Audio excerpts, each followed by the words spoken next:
Mahavir cancer संस्थान के governing body की अध्यक्ष माननीय न्यायमूर्ति श्रीमती रेखा कुमारी जी, बिहार राज्य धार्मिक न्यास बोर्ड के अध्यक्ष और महावीर कैंसर संस्थान के संस्थापक और उसके प्रेरणा स्रोत आचार्य किशोर कुणाल जी, महावीर कैंसर संस्थान के निदेशक और हमारे मित्र डॉक्टर जितेंद्र कुमार सिंह जी, स्वास्थ्य विभाग के प्रधान सचिव Shri Deepak Kumar ji, all India institute of medical sciences Patna के निदेशक doctor G K Singh ji, Rajendra memorial research institute के निदेशक doctor P K Das ji, Mahavir cancer संस्थान के गवर्निंग बॉडी के सचिव doctor L N. Ram ji, IGIMS Patna के निदेशक डॉक्टर अरुण कुमार सिंह जी, डॉक्टर एल.वी. सिंह जी, न्यायमूर्ति श्री उदय सिन्हा जी, न्यायमूर्ति श्री राजेंद्र प्रसाद जी, श्री उपेंद्र कुमार विद्यार्थी जी, मौलाना मजरूल हक अरबी फारसी विश्वविद्यालय के पूर्व कुलपति जनाब कमर हसन साहब, यहाँ उपस्थित अन्य गणमान्य अतिथिगण, इस सभागार में उपस्थित प्रिंट एवं इलेक्ट्रॉनिक मीडिया के सभी प्रतिनिधिगण, इस संस्थान से जुड़े सभी चिकित्सकगण एवं अन्य कर्मीगण और यहाँ उपस्थित देवियों और सज्जनों, आज महावीर कैंसर संस्थान का स्थापना दिवस है। 15वां स्थापना दिवस आज मनाया जा रहा है। यानी संस्थान ने अपने 14 साल पूरे कर लिए।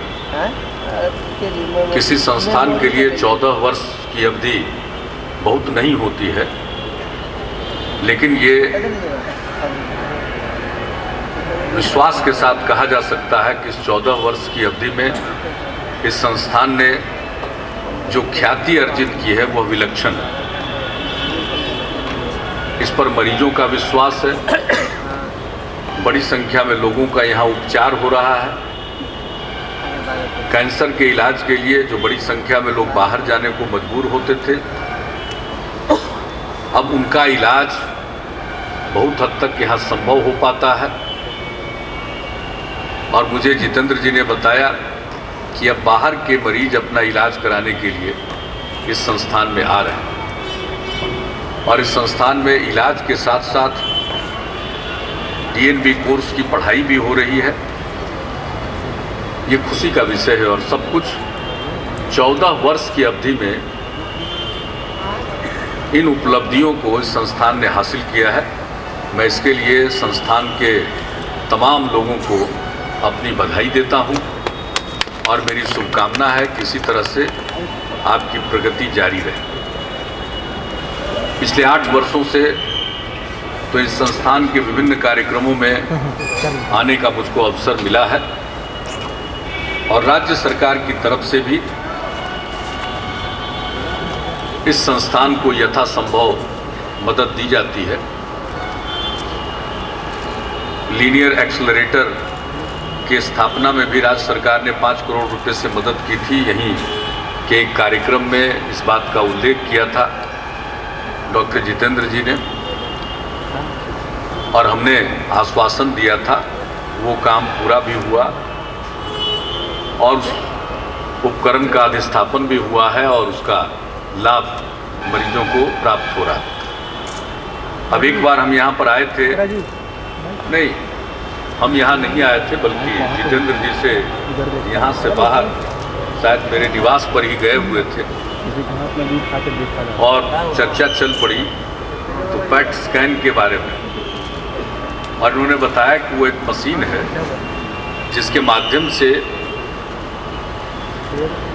पूरे तौर पर ये पता चल जाता है कि उस व्यक्ति को, किसी व्यक्ति को कैंसर है या नहीं। आज अनेकों प्रकार के टेस्ट कराने पड़ते हैं। तो हमने कहा एक बहुत अच्छी मशीन है, तो इसको लगाते क्यों नहीं है। तो इन्होंने कहा हम लोग कोशिश कर रहे हैं, लेकिन पैसे का प्रश्न है, आप लोग कुछ देख लीजिए तो अच्छा होगा। तो हमने कहा कि ठीक है। उसके बाद हमने स्वास्थ्य विभाग को कह दिया कि इस मशीन के अधिष्ठापन में मदद करनी है, लेकिन बीच में फिर महावीर कैंसर संस्थान ही चुप रहा। उसको एक बार ये मिल गए तो मैंने पूछा कि अब आपका पेट स्कैन मशीन लग गया क्या, क्योंकि आपने एक बार चर्चा की और आपने कोई प्रस्ताव भेजा ही नहीं। हमारे स्वास्थ्य विभाग के अधिकारी कह रहे हैं कि आपसे उन्होंने कहा जरूर होगा, लेकिन हम लोगों के पास कोई उन्होंने इस प्रकार का प्रस्ताव नहीं भेजा है। तो हमने इनसे आग्रह किया कि आप अपना प्रस्ताव तो भेज दीजिए। तो बाद में उन्होंने आग्रह करने पर अपना प्रस्ताव भेजा, और उस प्रस्ताव पर इनका विमर्श भी आज प्रधान सचिव दीपक कुमार जी बैठे हुए पहले भी थे। बीच में ये भारत सरकार की प्रतिनियुक्ति पर चले गए। हमने कहा कि दिल्ली की आबोहवा अच्छी नहीं है, मन आपको लगेगा नहीं, लेकिन आप चाहते हैं तो हम आपको विरमित कर देते हैं, कोई दिक्कत नहीं। लेकिन 6-8 महीना के बाद ही जब भी पटना आते थे बीच में तो मिलते थे। तो हमने कहा कि अब कैसा लग रहा है। तो धीरे धीरे देखा कि ये कुछ मायूसी के दौर में है। तो हमने पूछा कि आप फिर आ जाइए वापस।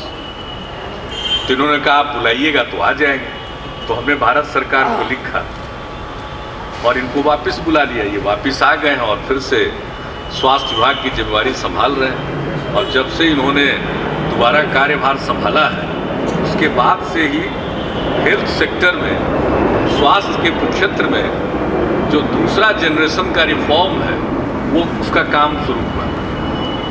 पहले जनरेशन का काम 2006 में हो गया, उसके बाद काम बहुत आगे नहीं बढ़ा। मैं परेशान रहता था कि इसके आगे भी और काम होना है, लेकिन खैर वो बात हो नहीं पाती थी। तो मुझे खुशी है कि अब आ करके उसको इन्होंने व्यवस्थित किया है और उन चीज़ों के बारे में हमने ऐलान भी कर दिया और उस पर तेज़ी से काम हो रहा, जिसमें चिकित्सकों का और दूसरे तमाम चिकित्सा कर्मी हैं, पैरामेडिक्स हैं, फिजियोथेरेपिस्ट हैं, सभी लोगों की सेवा शर्तों का भी प्रश्न है। नर्सेज हों, यानी हर प्रकार की सेवा जो इसके साथ चिकित्सा के साथ जुड़ी हुई है, उन सबों की सेवा शर्तों का निर्धारण, उसका नियमावली बनना, और उसके बाद अलग अलग अस्पतालों की क्षमता का विस्तार, आधुनिक मशीनों को लगाया जाना, और फिर हम लोगों ने नए भवनों के निर्माण के लिए, नए उपकरण की खरीद के लिए और दवाओं के क्रय के लिए एक कॉरपोरेशन गठित किया था, उसका काम भी आगे बढ़ाना। तो सब प्रकार से जो दूसरे चरण का काम है वो अब शुरू हुआ है। तो हमने इनको बताया कि महावीर कैंसर संस्थान में इसकी ज़रूरत है। तो इनकी बातचीत डॉक्टर जितेंद्र कुमार सिंह जी से हुई और इन लोगों में एक सहमति बनी है, और उस सहमति के आधार पर अब उन्होंने प्रस्ताव तैयार किया है। 8 करोड़ रुपया पैट स्कैन को स्थापित करने में लगेगा। अब मशीन की कीमत है 2 करोड़ रुपया साइट प्रिपरेशन के लिए लगेगा, और उस मशीन का जिसको लगाया जाएगा उसके CMC का हर साल का खर्च है 50 लाख रुपये। तो बात हुई थी कि जो उसको स्थापित करने में और मशीन की जो कीमत है वो राज्य सरकार देगी इनको अनुदान के रूप में। लेकिन अभी इन्होंने हमको कहा कि भाई उसका जब अधिस्थापन हो जाएगा तो 50 लाख रुपया लगेगा उसके मेंटेनेंस पर प्रति वर्ष। तो कम से कम इन्होंने कहा हमको 5 साल, लेकिन 5 साल नहीं, ज़रूरत पड़ेगी 6 साल।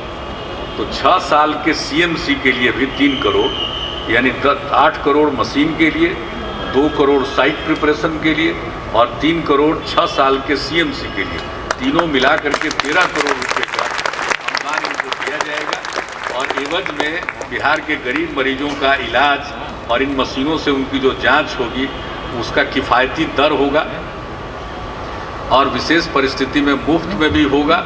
ये सब इन दोनों के बीच में सहमति बनी है। हमने कागज़ इनसे दिखा लिया कि इस पर सहमत हैं। इन्होंने कहा कि बिल्कुल हम लोगों की सहमति है। तो मुझे खुशी है कि अब आपस में सहमति हो गई। तो इस कैंसर संस्थान में भी हम लोग इसकी सहायता फिर देंगे, पहले जो दिए उसके अलावे, और इसके अलावे कैंसर के मरीज इतने ज़्यादा हैं कि अकेले महावीर कैंसर संस्थान उसको कोप नहीं कर सकता, उसको निपट नहीं सकता। इसे और भी क्षेत्रीय केंद्रों को विकसित करना पड़ेगा। तो केंद्रीय स्वास्थ्य मंत्री जी से बातचीत हुई है 2 स्थानों पर। भागलपुर के बारे में बात चल रही थी, एक स्थान और वो सहमत हुए हैं। भागलपुर और दरभंगा 2 जगह टर्शियरी केयर सेंटर की स्थापना की जाएगी और IGIMS पटना में स्टेट लेवल सेंटर की स्थापना की जाएगी।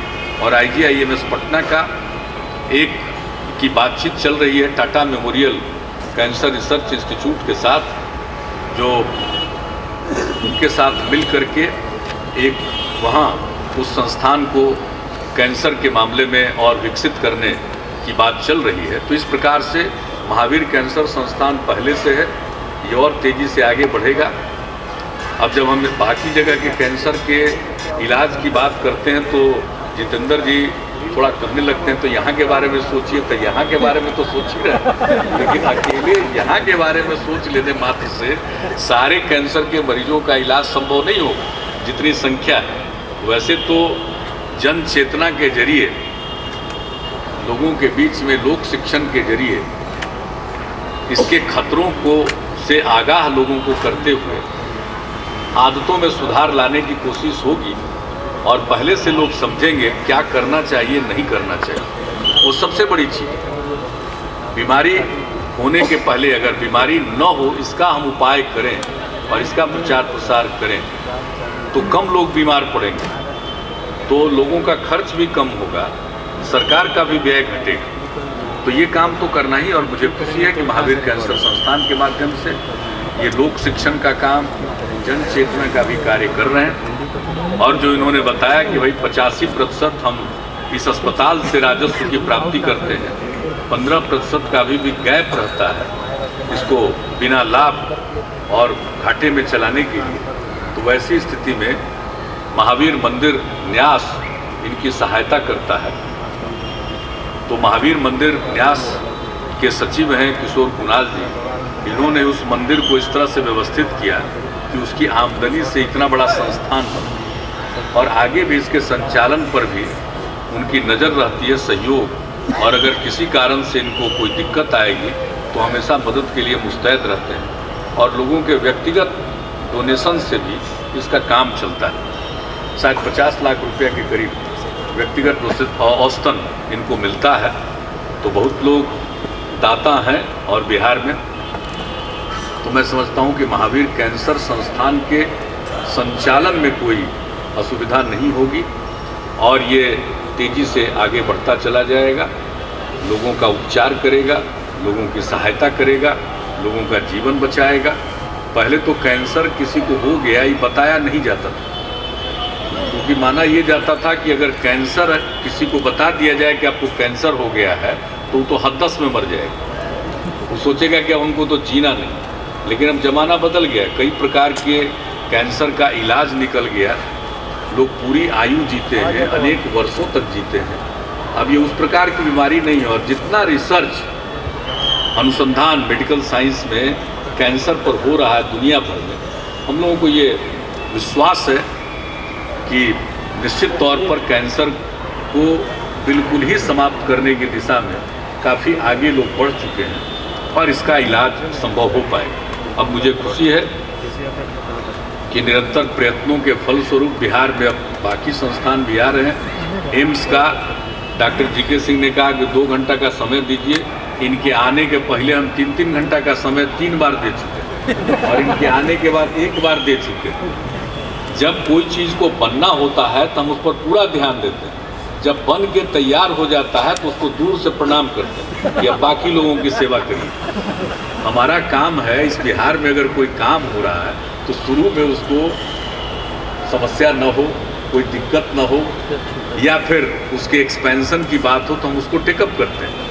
अब तो बाकी सब लोग उपलब्ध हैं, अनेक लोग आपको उपलब्ध हो जाएगा। हम उसी समय के लिए है जब कोई उपलब्ध न हो तो हम उपलब्ध हैं, लेकिन जब आप बन गए और एम्स हैं तब आप क्या तो सब लोग भाग भाग जाएंगे, अपने को आपके साथ जोड़ना चाहेंगे। मुझको तो इसी में खुशी हो रही है कि भाई ये बना अटल जी के समय में निर्णय हुआ, हम लोग उस समय केंद्र में मंत्री थे, और उसके बाद काम नहीं शुरू हुआ। जब हम लोग की यहाँ सरकार बनी तो मार्च महीना में ही 2006 में हम लोग जमीन दे दी, और उसके बाद काम शुरू हुआ।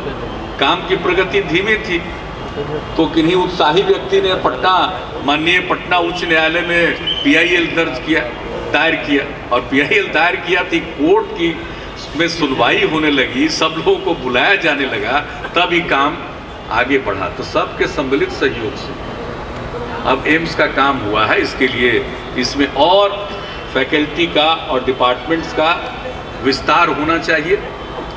अभी जितना एम्स के साथ अभी जितने डिपार्टमेंट हैं, उतने डिपार्टमेंट के मरीज तो दिल्ली न जाकर के पटना में इलाज करा सकते हैं, जो आमतौर पर दिल्ली एम्स में इलाज कराने जाते थे। लेकिन उसके अलावे बहुत सारी बीमारियां होंगी, इसलिए इसका तो एक्सपेंशन करना होगा। और दूसरी बात है कि इसके लिए इनको यहाँ ज़्यादा से ज़्यादा इनके फैकल्टी मेंबर्स रहें, उनके आवास का इंतजाम होना चाहिए। हम गए थे देखने तो देखा फैकल्टी मेंबर का कम आवास का इंतजाम। तो जब फैकल्टी मेंबर के आवास का इंतजाम नहीं होगा तो वो रहेंगे कहाँ? तो लोग आना ही नहीं चाहेंगे, ऑप्ट ही नहीं करेंगे पटना के लिए, कहेंगे वहाँ तो रहने का इंतजाम नहीं। इसलिए इन सब चीज़ों पर ध्यान है। हम केंद्र सरकार में भी बातचीत किए और हमने कहा कि भाई हम और मदद करेंगे। तो इनको शुरू में जितनी ज़मीन चाहिए थी उतनी दे दी गई, 100 एकड़।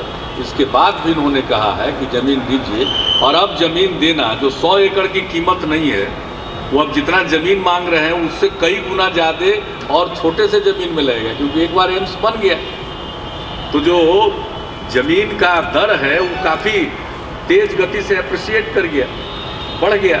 तो अब तो और दिक्कत है, इसलिए अब इसके बाद मत मांगिए। इसके बाद तो बड़ा भारी संकट आएगा, कौन देगा? आप जितना उसी में मल्टी स्टोरी ले जाकर काम करिए, क्योंकि लेकिन एम्स आएगा।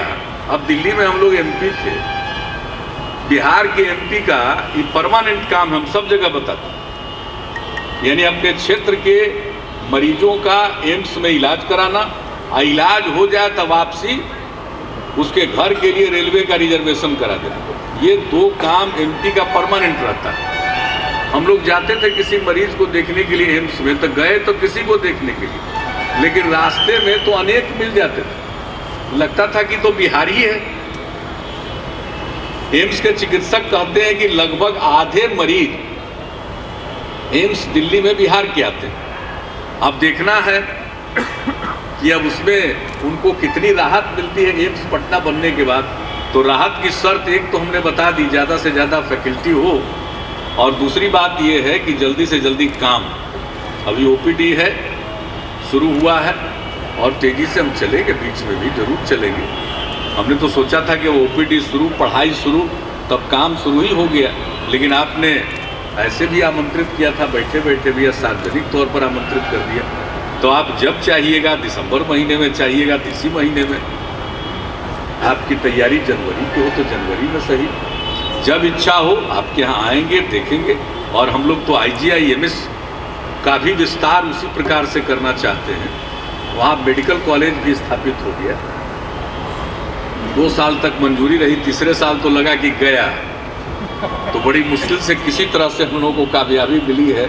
चीफ सेक्रेटरी का सब अंडरटेकिंग दिलवाए। हमको तो लगा कि अब हमारा ही अंडरटेकिंग न कहीं मांगे MCI। पता नहीं, सरकारी जो कॉलेज होते हैं उस पर थोड़ा ज़्यादा सख्ती दिखाता है। हमको मालूम नहीं है कि निजी कॉलेजेस भी इसी प्रकार से आधारभूत संरचना संपन्न है या नहीं है, हमको नहीं पता है। लेकिन एक बार बहुत पहले कोई कहा था कि भाई इंस्पेक्शन टीम और फैकल्टी मेंबर दोनों एक ही बस से कॉलेज में पहुंचते हैं। ये भी कभी कभी होता है। लेकिन खैर, जो कुछ भी उन्होंने कहा और हमारे हक में, हम अगर मेडिकल कॉलेज चलाते हैं तो उसमें सब तरह पढ़ाने वाले का, टीचर का इंतजाम होना चाहिए, पढ़ाने के लिए लेक्चर थिएटर का इंतजाम होना चाहिए, लेबोरेटरी का प्रबंध होना चाहिए, सब इंतजाम होना चाहिए। वो तो अच्छी बात है। तो ये सब अंडरटेकिंग दिया है, और उस पर चीफ सेक्रेटरी के स्तर पर नियमित तौर पर मॉनिटरिंग हो रही है, ताकि जो अंडरटेकिंग दी गई है उसका हम अनुपालन कर दें, आगे इस तरह की दिक्कत ना आए। तो IGI-MS का भी विकास हम लोग उसी प्रकार से करना चाहते हैं। उसके इसके अलावे पीएमसीएच सबसे पुराना मेडिकल कॉलेज बिहार का, और देश में जब गिने चुने मेडिकल कॉलेज थे तब पीएमसीएच था। जितेंद्र बाबू भी, हम थे इंजीनियरिंग कॉलेज में ही थे, मेडिकल कॉलेज में हम लोगों की दोस्ती का कारण वही है, कंटेम्प्रोरी है। एक ही समय में हम लोग पढ़ते थे पटना यूनिवर्सिटी में। तो उस समय तो भाई पीएमसीएच में दूसरे राज्य के लोग इलाज कराने आते थे।